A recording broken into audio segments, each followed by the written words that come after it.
Hello everyone, welcome to our channel. This is the APPSC Group 2 Preliminary Exam 2024 की Group 2 Model Paper 2 అండి ఇది. Already model paper 1 explain చేయడం జరిగింది yesterday. ఆ link కూడా కింద డిస్క్రిప్షన్లో ఇస్తాను. ఇంకా మోడల్ పేపర్ 1 చూడని వాళ్ళు చూడండి.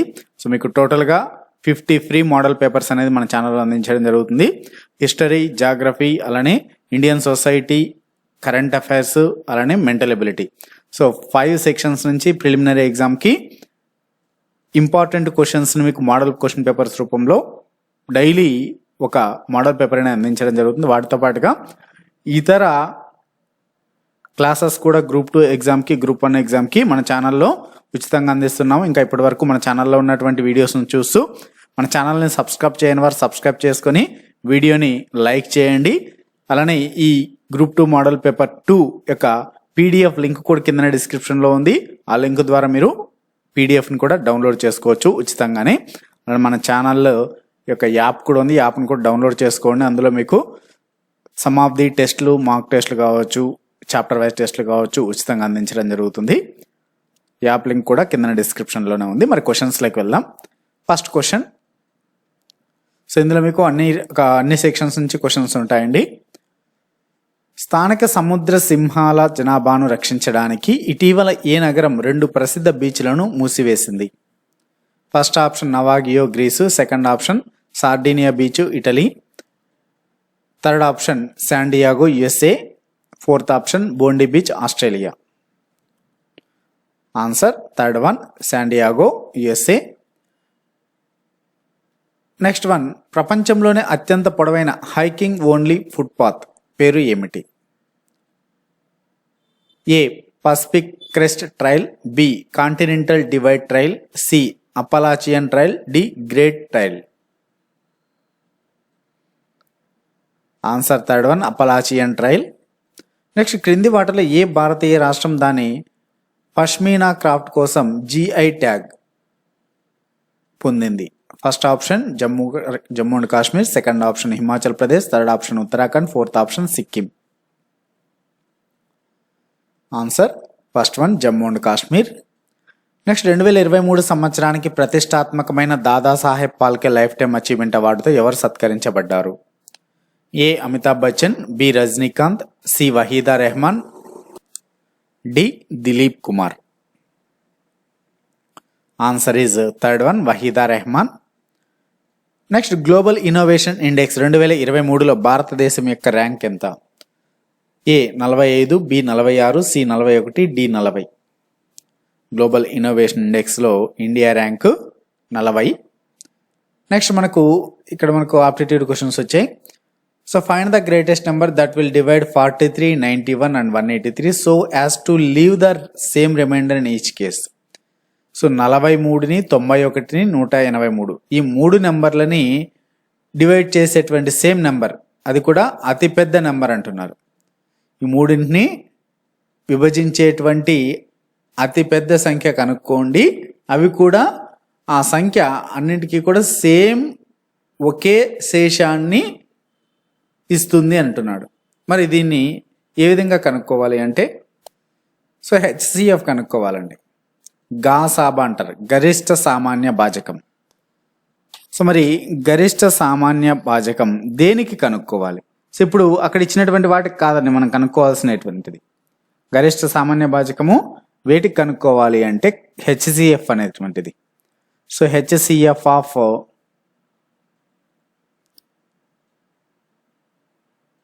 91 - 43 అలానే 183 - 91, 183 - 43. సో వీటి యొక్క హెచ్సిఎఫ్ మనకు ఆన్సర్ అవుతుందండి. సో వీటి యొక్క హెచ్సిఎఫ్ మరి వీటి యొక్క హెచ్సిఎఫ్ అంటే 91లో నుంచి 43 తీసేస్తే 11 - 3 8, 8 - 4 4. అలానే 183 - 91 అంటే 3 - 1 2, 18 - 9 9. నెక్స్ట్. 3 - 3 0, 8 - 4 4 1 1 40. సో 140కి 92కి 48కి మనము గాసాబా ఆర్ హెచ్సిఎఫ్ని కనుక్కోవాలి. మరి వీటి యొక్క హెచ్సిఎఫ్ ఏమవుతుంది చూడండి, ఇక్కడ అన్నింటిలో ఇక్కడ ఆన్సర్ మనం చెక్ చేసుకుంటే సరిపోతుంది. హెచ్సిఎఫ్ కనుక్కున్నా లేదంటే డైరెక్ట్ ఆన్సర్తో చెక్ చేసుకున్నా సరిపోతుంది. చూడండి, మనకి 7తో 48 ఫస్ట్ డివైడ్ కాదు కాబట్టి వదిలేసేయండి. 9 కూడా డివైడ్ కాదు, 13 కూడా డివైడ్ కాదు. మరి 4 డివైడ్ చేస్తుంది చూడండి. 4 1 జా 4 2 జా, అలానే ఇది 4 2 జా 4 3 జా. నెక్స్ట్ ఇక్కడ 4 3 జా 4 5 జా. అన్నిట్లో కూడా రిమైండర్ అనేది 0నే వస్తుందండి. ఒకవేళ మనకు 7తో డివైడ్ చేసినా కూడా కంప్లీట్గా డివైడ్ కావు. కానీ మనకు ఇక్కడ వాడి క్వశ్చన్లో ఇచ్చినటువంటి దాని ప్రకారం మనకు సేమ్ రిమైండర్ వస్తుందేమో కూడా చెక్ చేసుకోవచ్చు. బట్ అంత అవసరం లేదు, మీరు చెక్ చేసుకున్నా కూడా ఆన్సర్ అయితే రాదు. ఎందుకంటే 7 6 42, రిమైండర్ 7 ఉంటుంది. ఇక్కడ 7 1 7, 7 2 14, 8 రిమైండర్ వస్తుంది. సో కాబట్టి ఇక్కడ 7 రిమైండర్ వస్తుంది, ఇక్కడ 8 రిమైండర్ వస్తుంది. అలా అని చెక్ చేసుకో, ఇదంతా చెక్ చేసుకోకుండా జస్ట్ అంటే హెచ్సిఎఫ్ కనుక్కోకుండా డైరెక్ట్గా ఆప్షన్స్ నుంచి కూడా చెక్ చేయొచ్చు. బట్ ఆప్షన్స్ నుంచి చెక్ చేయాలంటే అన్ని ఆప్షన్స్ని చెక్ చేయాలి. సో ప్రతి ఒక్క దాంతోనూ 3 నెంబర్లను డివైడ్ చేయడము, 3 నెంబర్లని డివైడ్ చేసి ఈక్వల్గా వస్తుందా రాదా. ఎందుకంటే ఇక్కడ మీరు ఇక్కడ మీకు ఈ నెంబర్ని చెక్ చేశాను కదా, ఈ నెంబర్స్ని చెక్ చేసుకోవాలి మీరు ఆప్షన్స్ ద్వారా డైరెక్ట్గా. అంటే హెచ్సిఎఫ్ కనుక్కోకుండా డైరెక్ట్గా చెక్ చేయాలి అంటే. సో మనకు సింపుల్ మెథడ్ అండి. సింపుల్గా ప్రతి 2 నంబర్స్ యొక్క డిఫరెన్స్ని మనము హెచ్సిఎఫ్ కనుక్కుంటే అది ఆన్సర్ అవుతుంది. అలా లేదు నేను గుడ్డిగా చేస్తానంటే ప్రతి ఆప్షన్ని చెక్ చేసుకోవాలి. ఇప్పుడు 4తో 43 డివైడ్ చేసుకోవాలి, ఈక్వల్ రిమైండర్ రావాలి అంటే ఇలాగా సేమ్ వస్తుంది. ఇప్పుడు 4తో చేసాం కాబట్టి అలా చేసుకున్నా కూడా చేసుకోవచ్చు. 4 1 జా 4, 4 zeros అంటే రిమైండర్ 3. మరి 91 చేసుకుని 91 డివైడెడ్ బై 4, 4 2 జా 8, 1 ఉంటుంది, 4 2 జా 8, 3 ఉంటుంది. ఇక్కడ కూడా రిమైండర్ 3నే, ఇక్కడ 3నే, ఇక్కడ 3నే. సేమ్ 183ని డివైడ్ చేసినా కూడా మీకు 4తో 4 4 జా 16, 2 ఉంటుంది, 4 5 జా 20, రిమైండర్ 3. సో అలాగా ఈక్వల్గా రిమైండర్ అనేది రావాలి. సో అలాగా మనకు ఫస్ట్ ఆప్షన్లోనే వచ్చింది కాబట్టి నో ప్రాబ్లం. ఫస్ట్ ఆప్షన్లో రాకుంటే ఆ నెంబర్ని చెక్ చేయడంలో 7 9 13 అన్నింటినీ చెక్ చేయాలి. సో మిగతా నెంబర్స్ని చెక్ చేసినప్పుడు మనకు రిమైండర్ రాదు. ఇప్పుడు 43/7 వేయండి. సో ఎంత వస్తుంది? 7 6 42, రిమైండర్ 1 వస్తుంది. అదే మనకి 7తో 91 డివైడ్ చేసినా కూడా ఇప్పుడు మనకు కంపల్సరీ 1 వస్తేనే మనకు ఆన్సర్ నెక్స్ట్ దానికి వెళ్ళాల్సి వస్తుంది. ఇప్పుడు 7 1 7, 2 ఉంటుంది, 7 3 21. సో ఎగ్జాక్ట్గా రిమైండర్ 0 వచ్చింది. అలా ఈక్వల్గా రావాలన్నమాట. 1 0 ఇలా రాకూడదు, వస్తే అన్నిటికీ ఈక్వల్ రిమైండర్ రావాలి అన్నాడు క్వశ్చన్లో.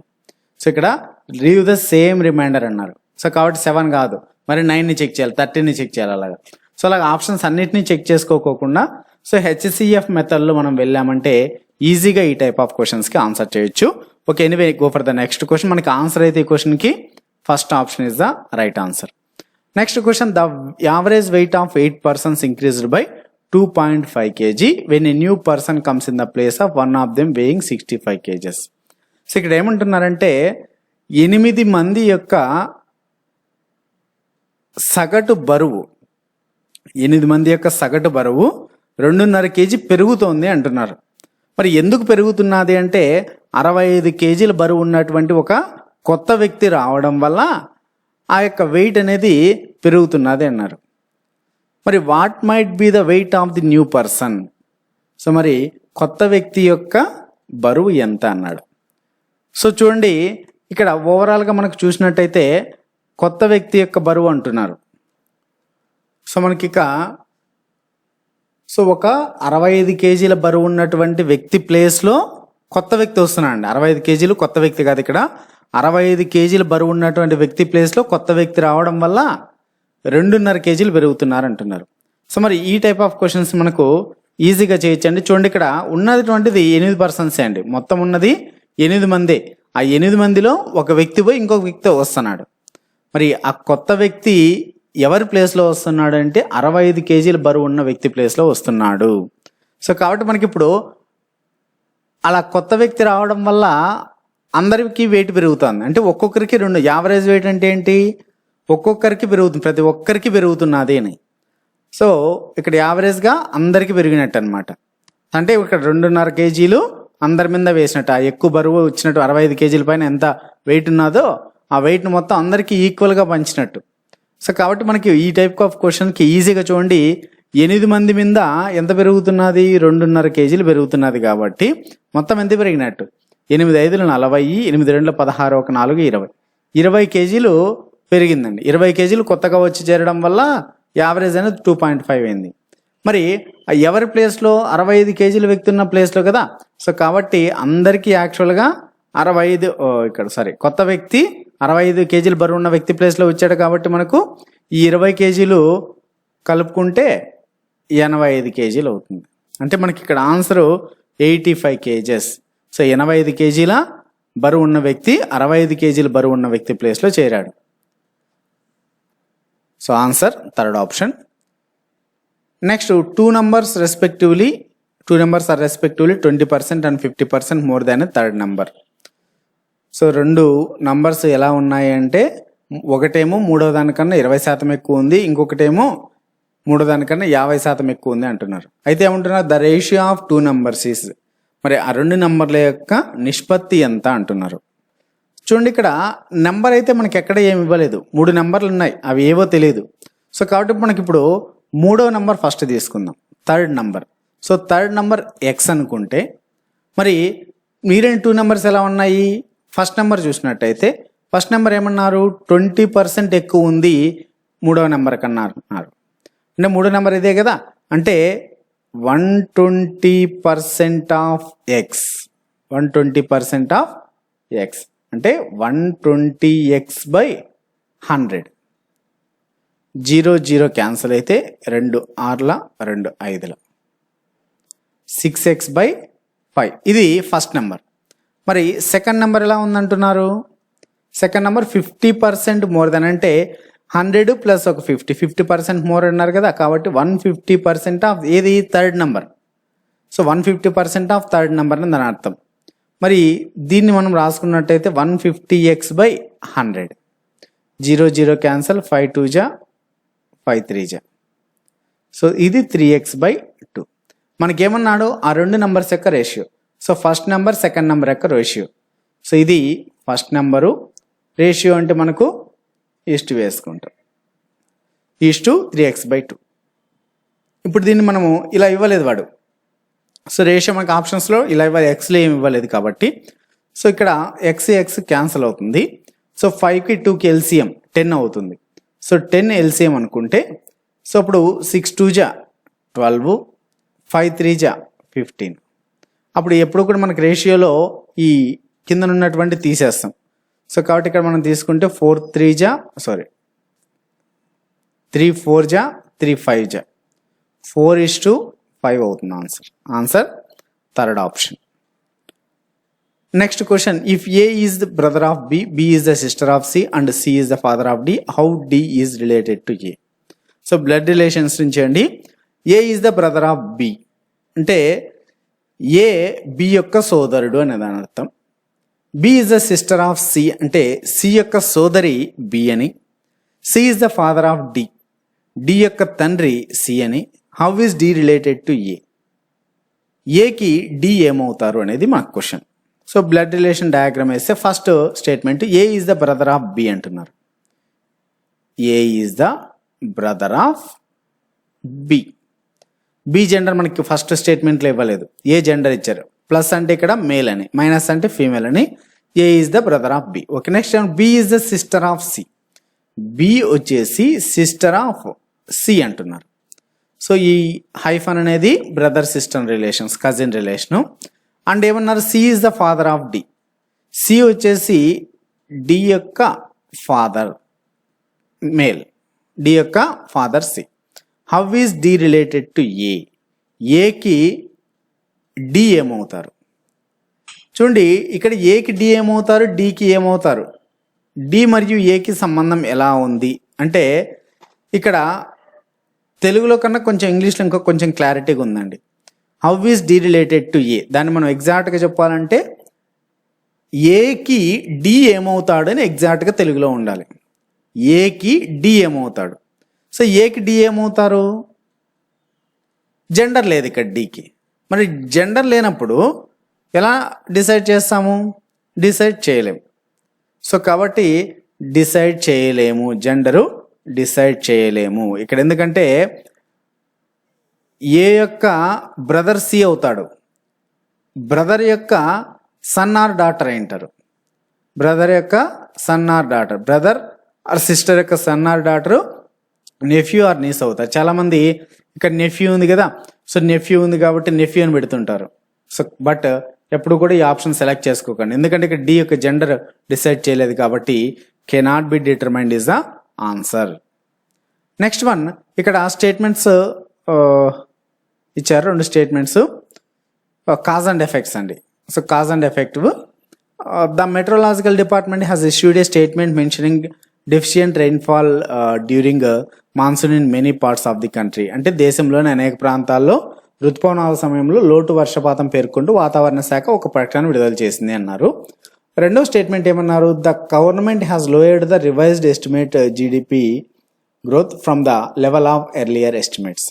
సో ప్రభుత్వం సవరించిన అంచనా జీడిపి వృద్ధిని మునుపటి అంచనా స్థాయిల నుండి తగ్గించింది అన్నారు. మరి ఇక్కడ ఈ రెండింటిని చూసినట్టయితే రెండు కూడా ఏదో ఒక కారణం ద్వారా వచ్చాయి. అంటే ఒకదానికి సంబంధం లేదు, ఇవి రెండు కూడా ఇండిపెండెంట్ కాజెస్ యొక్క ఎఫెక్ట్స్. సో కాబట్టి మనము ఇక్కడ ఒకటి తప్పు ఒకటి కరెక్ట్ అనేకేం లేదు, వేరొక కారణాల వల్ల ఇవి ఎఫెక్ట్ అయ్యాయి. కాబట్టి ఇక్కడ both statements 1 and 2 are independent causes, రెండు కూడా వేరే వేరే కారణాలు. Third option is the right one. Next syllogism నుంచి క్వశ్చన్స్. స్టేట్మెంట్స్ ఇచ్చారు, all the actors are girls, all the girls are beautiful. So syllogisms మాత్రం మనకి ఇంగ్లీష్లో చదువుకుంటే చాలా క్లారిటీగా ఉంటాయి. అందరూ యాక్టర్లు బాలికలు, అందరూ బాలికలు అందంగా ఉంటారు అనేటువంటి దానికన్నా కొంచెం ఇంగ్లీషే క్లారిటీగా ఉంటుంది. ఒకసారి మనము దీన్ని డయాగ్రామ్ వేద్దాము. బేసిక్ డయాగ్రామ్లో ఫస్ట్ ఏమన్నారు? ఆల్ యాక్టర్స్, వీళ్ళు యాక్టర్స్, ఆల్ యాక్టర్స్ అని రాస్తున్నాం, యాక్టర్స్ అంతా లేకుండా. All actors are girls. So యాక్టర్లు అందరూ కూడా గర్ల్స్ అన్నారు. తర్వాత all the girls are beautiful. All girls అంటే గర్ల్స్ ఎప్పుడు లోపల ఉండాలి, బ్యూటిఫుల్ ఉన్నారు కాబట్టి బ్యూటిఫుల్ అనేది బయట ఉండాలి, బి అని రాస్తున్నాం. సో ఇది స్టేట్మెంట్స్. కంక్లూజన్స్ ఏమైనా ఇచ్చారు చూడండి, all the actors are beautiful. అంటే మనకు దీన్ని బట్టి బేసిక్ డయాగ్రామ్లో ఎలా ఉండాలి? యాక్టర్స్ ఇలా లోపల ఉండాలి, బ్యూటిఫుల్ బయట ఉండాలి. అలానే ఉంది, మనకి యాక్టర్స్ లోపల ఉన్నారు, బ్యూటిఫుల్ బయట ఉంది కాబట్టి ఏ లోపల బి బయట ఉంది కాబట్టి ఇది కరెక్ట్. నెక్స్ట్ రెండు వచ్చాను, some girls are actors. Some girls are actors అన్నారు. సమ్ గర్ల్స్ ఆర్ యాక్టర్స్ అంటే యాక్చువల్గా ఇలా ఉండాలి, గర్ల్స్ యాక్టర్స్. ఇలా ఉన్నా పర్లేదు, ఇలా ఉన్నా పర్లేదు, ఇలా ఉన్నా పర్లేదు. ఇలా సమ్ అన్నప్పుడు ఆల్ ఉందంటే ఆటోమేటిక్గా సమ్ కూడా అవుతుందండి, ఆల్ ఉందంటే సమ్ కూడా అవుతుంది. మరి ఇక్కడ సమ్ గర్ల్స్ ఆర్ యాక్టర్స్ అన్నప్పుడు జస్ట్ టచ్ అయింటే చాలండి, గర్ల్స్ యాక్టర్స్ టచ్ అయింటే చాలు, ఎందుకంటే ఒక దాంట్లో ఒకటి ఉన్నాయి కాబట్టి ఆల్రెడీ ఫుల్ టచ్ అయింది. సో కాబట్టి సెకండ్ కూడా రైటే. సో ఆన్సర్ మనకు బోత్ 1 and 2 ఆర్ ఫాలో. ఇంకా సిలాసిజం సంబంధించి ఏమైనా ఎవరికైనా డౌట్స్ ఉంటే అడగండి, సపరేట్గా క్లాస్ కూడా చేస్తాను మీకు కొన్ని మోడల్స్ తీసుకొని. నెక్స్ట్ వన్, మరాఠా కూటమి ఆవిర్భవించడానికి ముఖ్యమైన కారణం ఏమిటి? ఫస్ట్ వన్, మలి మొఘల్ చక్రవర్తుల నిరంకుశ పాలన.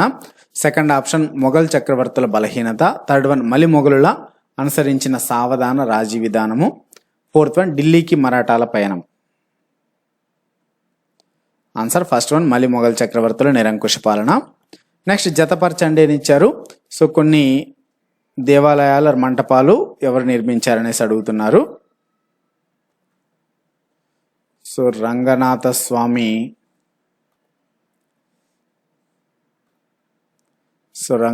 స్వామి, మొదటి మహేంద్రవర్మ, మండపరథము మొదటి నరసింహవర్మ, శివ దేవాలయము ఐరావతేశ్వర దేవాలయం రెండు కూడా రెండో Narasimhavarma. Answer fourth option.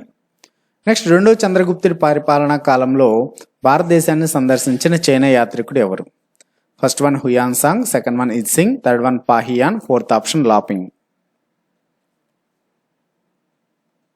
Third one Fahien. Next Pushyamitra శుంగుడి మత విధానానికి సంబంధించి క్రింది వాటిలో సరైన అంశం ఏది? ఈయన బౌద్ధ భిక్షువులను హింసించాడు. సెకండ్ ఆప్షన్ పరమత సహన విధానాన్ని పాటించాడు. థర్డ్ వన్ శాక్యులకు చెందిన బౌద్ధ భిక్షువులను సన్యాసులను హింసించాడు. ఫోర్త్ ఆప్షన్ ఈయన బౌద్ధ మత వ్యతిరేకి. ఆన్సర్ థర్డ్ వన్ శాక్యులకు చెందిన బౌద్ధ భిక్షువులను సన్యాసులను హింసించాడు. నెక్స్ట్ కళింగ కారవేలుడు వేయించిన శాసనం ఏది? ఫస్ట్ వన్ హతి గుంపా శాసనం, సెకండ్ వన్ జూనాగఢ్ శాసనం, థర్డ్ వన్ పాటలీపుత్ర శాసనం, ఫోర్త్ ఆప్షన్ ఏది కాదు. ఫస్ట్ వన్ హతి గుంపా శాసనం. నెక్స్ట్ శాతవాహనులు దేని పునరుద్ధరణకు అలంకరణకు గణనీయంగా దానాలు చేసేవారు? ఫస్ట్ వన్ సాంచి స్తూపం, సెకండ్ వన్ సారనాథ్ స్తూపం, థర్డ్ వన్ నాగార్జున స్తూపం, ఫోర్త్ ఆప్షన్ ఏది కాదు. ఫస్ట్ వన్ సాంచి స్తూపం. నెక్స్ట్ చంద్రగుప్త మౌర్యుని సామంతరాజు నిర్మించిన సుదర్శన తటాకం ఆనకట్టను రుద్రదమనుడు బాగు చేయించాడు. ఆ ఆనకట్ట ఎక్కడ కలదు? First one Pataliputra, second one Ujjayini, third one Kaushambi, fourth option కతియావాడ్.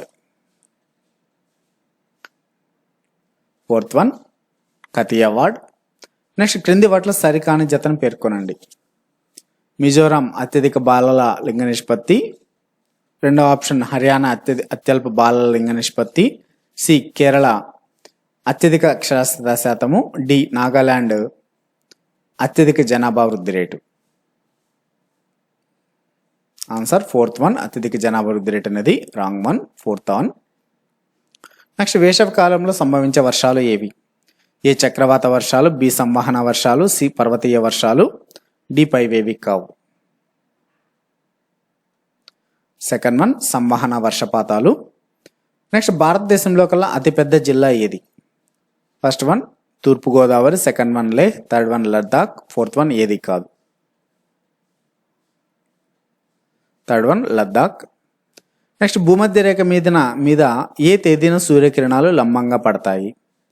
First one February 21, second one April 21, third one May 21, fourth one March 21. Fourth one March 21.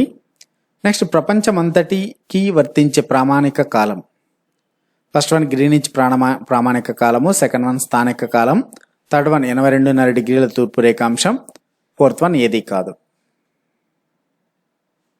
First one Greenwich ప్రామాణిక కాలం. నెక్స్ట్ క్రింది వాటిలో ఏది భారతదేశంలోని కుల వ్యవస్థ యొక్క లక్షణం కాదు? ఏ కులం పుట్టుకను బట్టి నిర్ణయించబడుతుంది, బి కుల సమూహాలు అంతరాత్మలు, సి కుల సమూహాలు బహిర్భూమి, డి కుల సభ్యత్వం ఆహారము మరియు ఆహార భాగస్వామ్యం గురించి నియమాలను కలిగి ఉంటుంది. థర్డ్ వన్ కుల సమూహాలు బహిర్భూమి అనేది రాంగ్ వన్. లాస్ట్ క్వశ్చన్ కులం పుట్టుకకు సంబంధించి మత సిద్ధాంతాన్ని ప్రతిపాదించిన వ్యక్తి ఎవరు? ఏ మాసివర్ మరియు Page, B Risley, C Ghurye మరియు మజుందార్, డి హోకార్డ్ మరియు Senart. Answer fourth option. So ఇదండి group 2 model paper 2. So model paper 1 link కూడా కింద డిస్క్రిప్షన్లో ఉంది. అదేవిధంగా ఈ మోడల్ పేపర్ 2 యొక్క పీడిఎఫ్ లింక్ కూడా కింద డిస్క్రిప్షన్లో ఉంది. మీకు ఈ వీడియో నచ్చినట్టయితే లైక్ చేయండి, షేర్ చేయండి. మరిన్ని ఇటువంటి వీడియోస్ కోసం మన ఛానల్ని తప్పకుండా సబ్స్క్రైబ్ చేసుకోండి.